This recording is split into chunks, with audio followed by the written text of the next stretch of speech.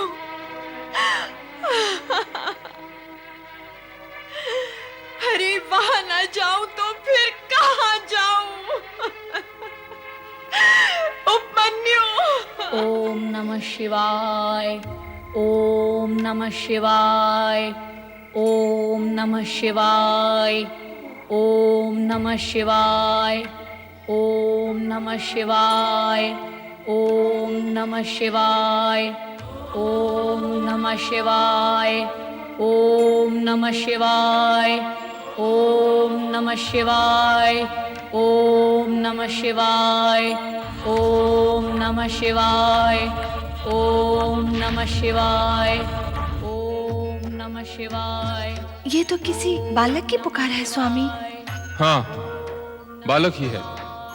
वो आपको पुकार रहा है। सुन लो उसकी करुण पुकार। मुझे ही नहीं, तुम्हें भी।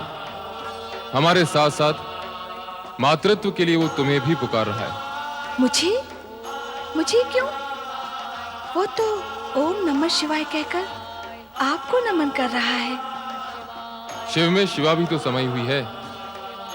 ध्यान से सुनो, तुम्हें हमारे नाम के साथ साथ अपना नाम भी सुनाई देगा। पर ये बालक है कौन? प्रतीक्षा करो देवी, कुछ समय पश्चात तुम्हें अपने प्रश्न का उत्तर मिल जाएगा।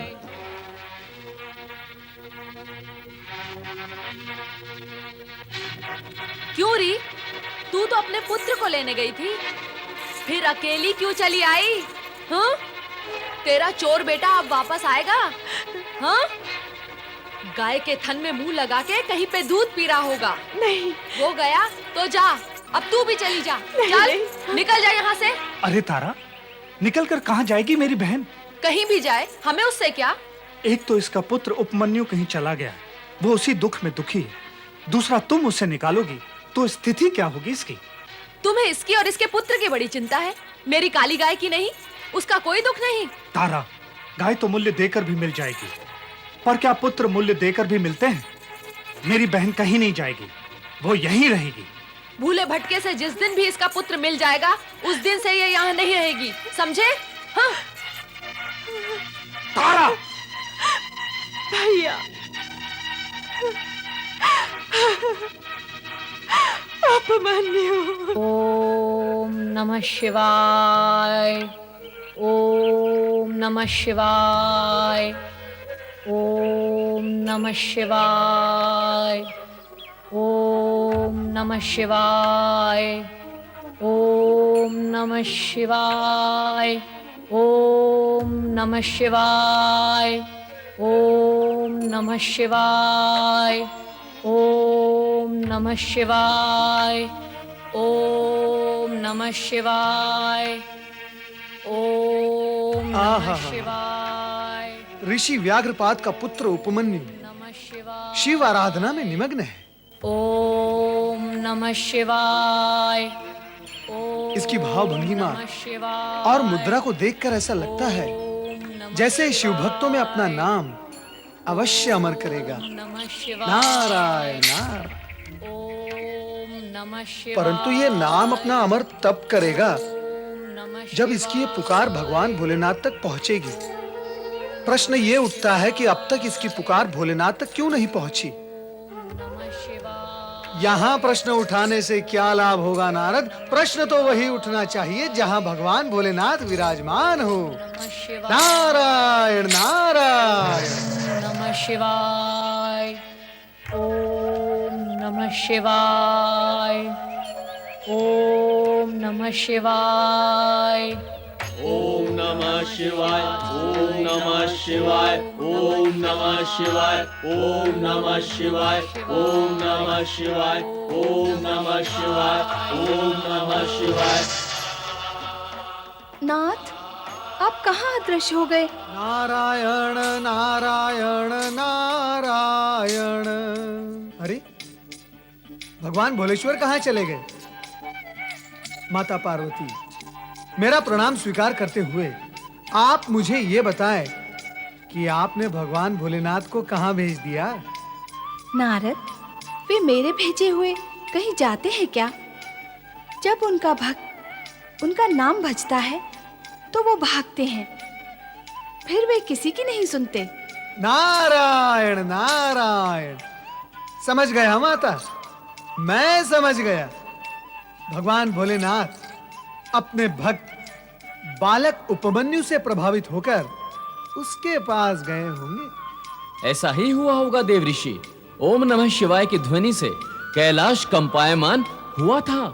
कैलाश ही नहीं, भक्त की पुकार पर तो तीनों लोग कंपायमान होते हैं नंदी महाराज। ये निश्चित ही बालक उपमन्यु की भक्ति का प्रभाव था। मैं तो यहां आया था भोलेनाथ के दर्शन के लिए, किंतु वो चले गए अपने भक्त को दर्शन देने के लिए। तो अब क्या करोगे नारद?